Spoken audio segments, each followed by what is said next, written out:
میگویند که 93% تاجیکستان کوه است. طبیعی است که در این گونه یک کشور کوهستانی سنگ‌های قیمت‌بها و زیبا و غیرعادی خیلی زیاد است. و دوستان عزیز آمدیم که امروز سری آثارخانه گئولوژی جمهوری تاجیکستان کنیم و از سنگ‌های گران ارزش و زیبای غیرعادی کشور عزیزمان آگاهی پیدا کنیم. آثارخانه مذکور سال 1947 تأسیس یافته است و تا حال فعالیت می‌کند. رفتیم.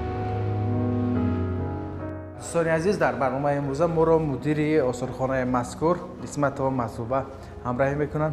درود بر شما، کارتون خوب است. خب ما میخوایم که درباره این آثارخانه کمی معلومات پیدا کنیم و از سنگ‌هایی که در آثارخانه نگهداری میشود.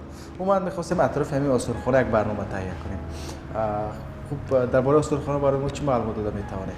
یکم میبینیم خریطه کندنی های فایدناک تاجیکستان. در همینجا کندنی های فایدناک تاجیکستان بوده. از سنگ ساخته شده است. از سنگ ساخته شده است. یکم ولی سنگ‌های قیمت‌بها، نیم قیمت‌بها و آرایشی ما در درون جایگیر شده است. خب بفرمایید.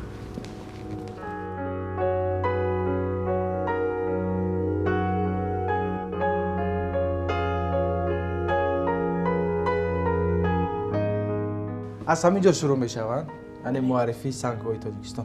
اینجا کدام نوع سنگ‌ها نگهداری میشود؟ در یکم جوانی ما سنگ‌های قیمت‌بها جایگیر میشود. خب مثلا لعل بدخشان داریم. خروند است ما. اینا همشون از بدخشان. یعنی از کوه‌های بدخشان. کوه‌های بدخشان. لعلش کدام است؟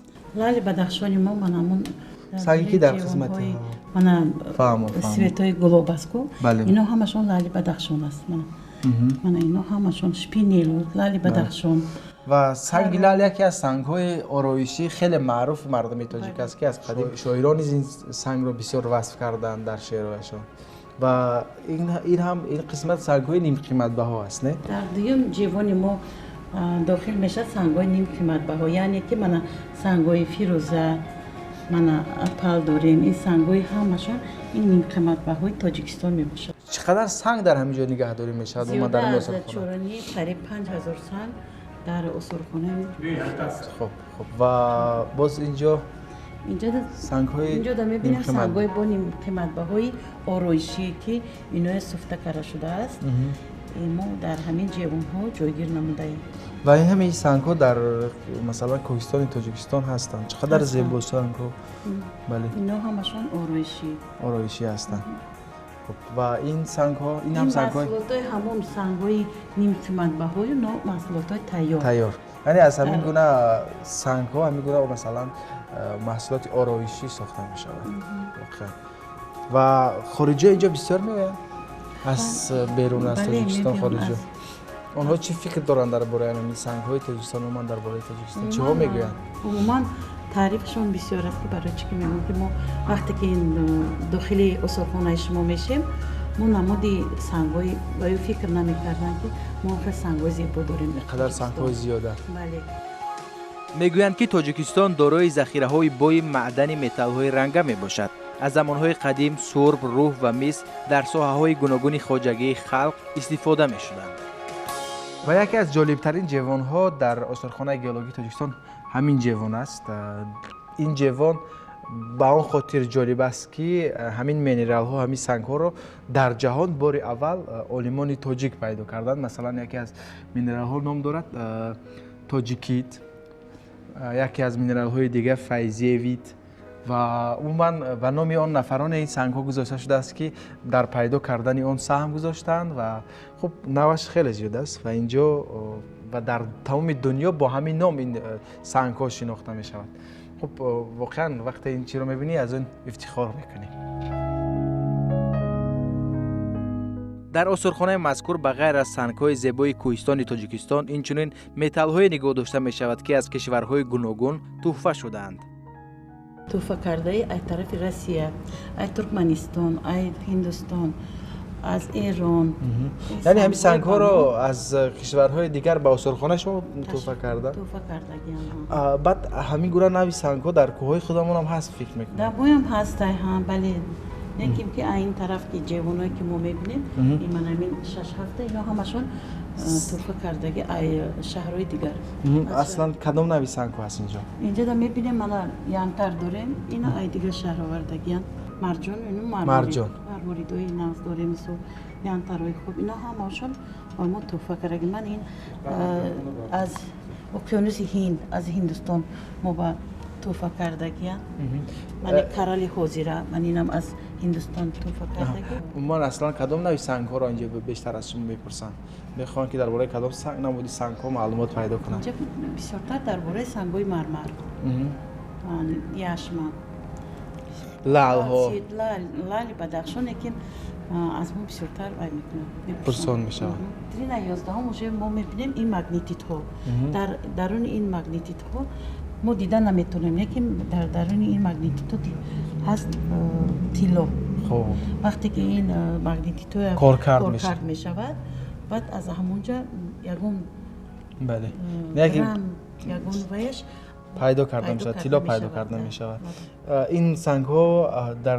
масалан фикр мекунам дар бадахшони кӯҳӣ дар водии зарафшон умуман дар водии зарафшон дар роми даварзо дар ҳар ҷое намо дида метавонем ина геологои ҷавони мо ба кор меранд кӯҳ аз ҳамонҷо пайдо карда оварда ба музеи осорхонаи мо месупоранд филисҳои сиёҳ хуб инам ҳамон як намуди магнитит ҳаст таркибаша мебинем ки тилло дорад оҳан дорад чӣ дорад мис дорад аз ин чизо ин баъд коркард мекунад бале ва ин навъи сангҳое ҳастанд ки барои коркард шудан масалан аз дохилон тиллову ин чизо меёванд яъне филисҳои сиёҳ хуб ва ин қисмат ба филисҳои ранга филизотҳои ранга ин ҳам намуде ки ҳамин чандта ҷевон мебинем дар ҳамин ҷевонҳо ҳамин магнититҳо дида мешавад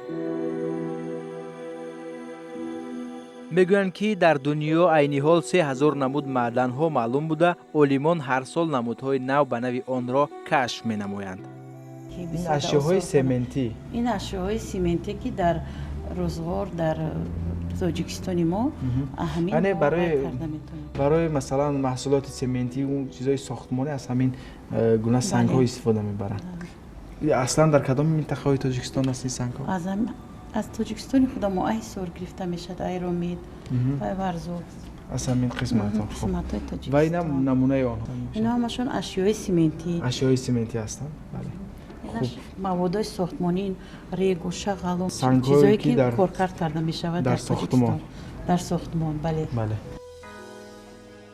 мегӯянд ки айни замон зиёда аз 140 конҳои масолаи сохтмонӣ омӯхта шуданд ки бештар аз 40 тояш мавриди баҳрабардорӣ қарор гирифтаанд аксари майдонҳои кашфшуда захираҳои собитшуда барои 20-50 соли ояндаро доро мебошанд дар маҷмӯъ соҳаи сохтмон дорои захираҳои зиёди моддаҳо барои истеҳсоли хишт оҳак гилхок дажғолҳои омехташуда агрегатҳо маводи пуркунанда гипс сангҳо барои ороиш сангҳо барои буриш ва сангпораҳо семент ва дигар масолаи сохтмонӣ мебошад ки талабот дар бозори дохилӣ рӯз аз рӯз меафзояд баъд инҷа мо вай дорем аз ин манагил мо медонем ки табақу дедоном чизои яъне инҳо барои кулолгарӣ ҳастанд хоку сангҳое ки барои кулолгариву барои масалан маҳсулоти пухтупазу ин чизҳо истифода мешавад дар қадим зиёд ино истифода мешуданд ва мардуми мо бубинед ки мардуми чӣ қадар аз қадим ба ҳамин сангу хоку ба ҳамин масалан он ашёҳои қиматбаҳое ки дар кӯҳҳои тоҷикистон ҳастанд чӣ қадар дониши масалан геологӣ доштанд аз қадим масалан вақте ки саразмро ҷустуҷӯ карданд чӣ қадар ашёҳои аҷиб аз онҷо пайдо карданд ки мардум бо дониши геологии худ ҳамин гуна ашёҳои аҷибу ғайриоддиро ихтироъ карданд масалан ба монанди заргариҳое ки ҳаст дар он ҷо ба монанди сангҳои аҷибу қиматбаҳое ки онҳо барои ороиш истифода мебурданд ва боз кадом инҷост инаш ҳам ҳамон сангҳое ки барои минералӣ мо метавонем краска рангубор аз ино сохта мешавад ашёҳои минералӣ як чанд нави ашёҳои минералӣ хуб ташаккур ва боз дарахти сангшуда ин мо меёдорем ин оз ин дарахти сангшуда гуфтем ин дарахт вақте ки чанд сад сол пеш ин ҳамин мумиё худаш ранги дарахтшудагӣ ина бо оварда осорхонаи мода ин аз куҷо пайдо кардан аз кӯҳҳои худам аз кӯҳҳои помир аз кӯҳҳои бадахшон мегӯянд ки айни ҳол дар осорхона оид ба палеонтология маводҳои хеле зиёд нигаҳдорӣ мешаванд. дар нигоришот боқимондаҳои фаунаи сангшудаи намунаҳои монографӣ инчунин шаклҳои мухталифи дигар ба намоиш гузошта шудаанд. Mana ma داریم دندان نهنگی از همه خوردش. Mana دندان نهنگ داریم. عجیب. این از کجا پیدا شد؟ از وادی زرافشان پیدا شده است. خب عجیب. و این هم همون جاندارهایی که یک زمان به سنگ تبدیل به شدن. سنگ تبدیل شدن. عجیب است عجیب. و این اینا هم همون فکر منم موجودات زنده ای که 3000 سال پیش وجود داشتن و آهسته آهسته به سنگ تبدیل یافتن. خب و باز اینش هم همون فکر تو منم ویترینه. یک چند جوان فقط درباره همون مثلا موجوداتی که به سنگ تبدیل یافتن معلومات میدهد. خب عجیب. و اینجا مینرال هستن. آب‌های صنعتی زیرزمینی یوددار. خب این ما می‌دونیم که در تاجیکستان چقدر آب‌های مینرالی زیاد است. زیاد. از این جمله مثلا آبی و الماسی داریم. آبی شفابخش هست موبا. چشمه‌های گرم. چشمه‌های گرم.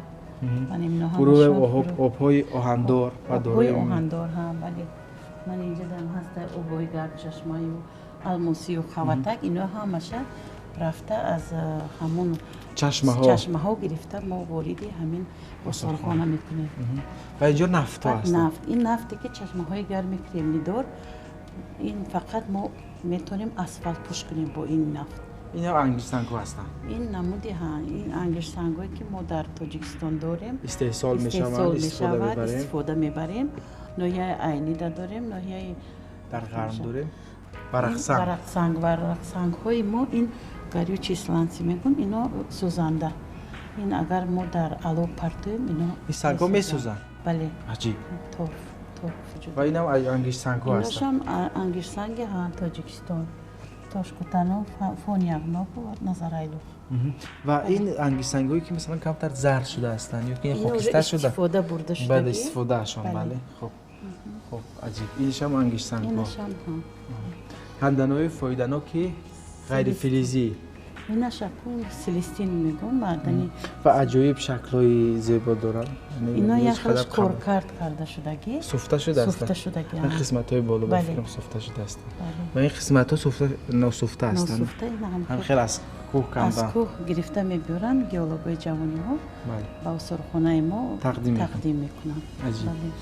یعنی اینا پیش از اون که به آثارخانه آورده میشوند اول از لابراتوری میگذارن کارکرد میشوند ترکیب آنها سنجیده میشود خب بعد به اینجا وارد میکنن به آثارخانه ما وارد میکنن. عجیب. و سنگ ها رو ببینید که مثلا مثل شیشه هست. یک نمودش سیاه هست یک نمودش سرد اینا یک جایه شده یک سنگ یک مینرال و ترکیب مییابد.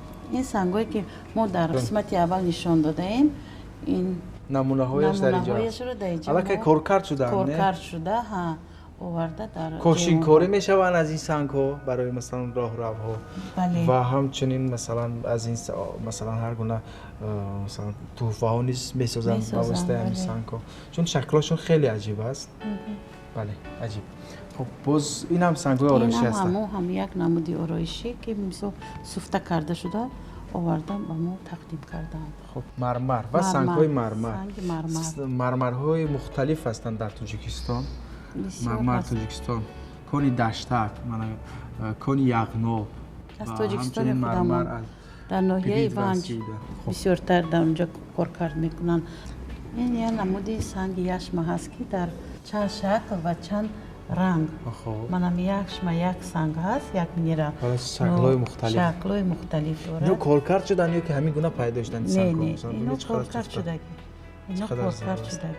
ولی رنگ‌هاشون خیلی زیبا است. رنگ‌هاشون یکی در هر کوهستان در هر منطقه هر گونه جمع آوری کرده شده آورده. یعنی سنگ‌های هستند که سنگ‌های کارکرد شده. بله. و همین نوی سنگ‌های هستند که در پایان مثلا از کوه کنده شدن کارکرد نشدن یعنی طبیعیش. خب عجیب.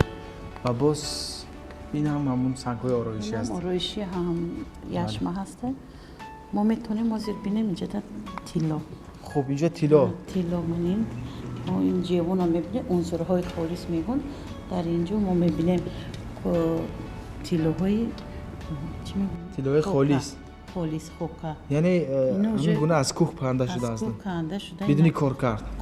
بدون کارکرد ما عجیب. اینا آورده در استخوان‌های خودمون جایگیر نموده. و اون سنگ‌های زرد اون هم در ترکیبشون تیلو است. بله. اینا همین سنگ‌هایی که هستن. جوانی که ما می‌بینیم در این ترکیب همین سنگ‌ها و مینرال‌ها تیلو جایگیر تیلو شده است. زرد. یگان عجیب. زره. بله عجیب. این و این سنگ‌هایی که در اینجا هستند دیگر به هم دیگر مانند هستند. یعنی سنگ‌های آرایشی و مینرال‌ها و انگی سنگ‌ها و اون سنگ‌هایی که در بالا ذکرشون کردیم. خب این سنگ هم میتونید برای ما اینجا همشون من اینجا در ما میس میبینیم خب کوبالت اینا همشون نسیمو مگنیت یعنی همون الیمنت‌های شیمیایی مندلفی که در جدولش هست همه اون سنگ‌ها در اینجا نهفته است حفظ کرده میشه و نگهداری میشه. عجیب واقعا هم طبیعت تاجیکستان خیلی بوی است. خب و این سنگ‌ها موادهای صنعی اینجا ما میبینیم موادهای صنعی من امیتیست است. امیتیست این در ناحیه حصار در قشلاق سیلپور جایگیر شده است. از همونجا به ما آورده رساندن و سرخانه ما. و ببینید سنگ‌هایی که اینا صنعی همین گونه کار شدن و ببینید که مثل شیشه هستن یعنی خیلی صاف و بلور هستن این سنگ‌هایی که در اینجا نگهداری میشه. کار شدن یا که اینا از کوه کنده آوردن؟ نه اینا کار شده که باید من یک کم ویترین میبینید اینا همشون یعنی این سنگ‌ها سنگ‌های صنعی هستن. صنعی هستن. یعنی از همین سنگ‌هایی که در بالا ما اسمشون رو بردیم و درباره‌شون حرف زدیم همین گونه سنگ‌های آرایشی ساخته میشوند. بله. من اینجا ما سنگ‌های میبینیم صنعی مرمر اونیکس. از این اونیکس ما میتونیم من خیلی مثلا همین گونه چیزای آرایشی بله. شکل همین نمک سنگ‌ها خیلی جالب است. این نمک سنگ‌ها رو طبیعت به همین گونه شکل ترتیب داده است و ببینید که چگونه زیبا و عجیب و غیر عادی هستند. بدون دست انسان همین گونه ساخته شده است.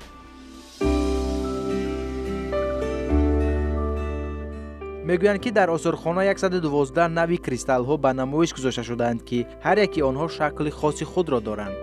و واقعا سنگ‌هایی که در اینجا هستند من فکر میکنم که درباره این سنگ‌ها باید ساعت‌ها حرف زد چون خیلی سنگ‌های ارزشمند هستند و حالا ما درباره ترکیبی آنها حرف نزدیم فقط درباره معلومات عمومی دادیم درباره این سنگ‌هایی که مثلا در کجای تاجیکستان هستند و چه نوع سنگ‌ها هستند و امیدوارم که این برنامه برای بیننده نیز پسند آمد. دوستان عزیز برنامه میگویند که بود و ما از آثارخانه گئولوژی تاجیکستان برای شما برنامه را تهیه کردیم.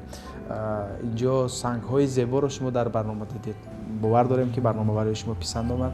تا دیدار دیگر شاد و فیروز باشید. خیر.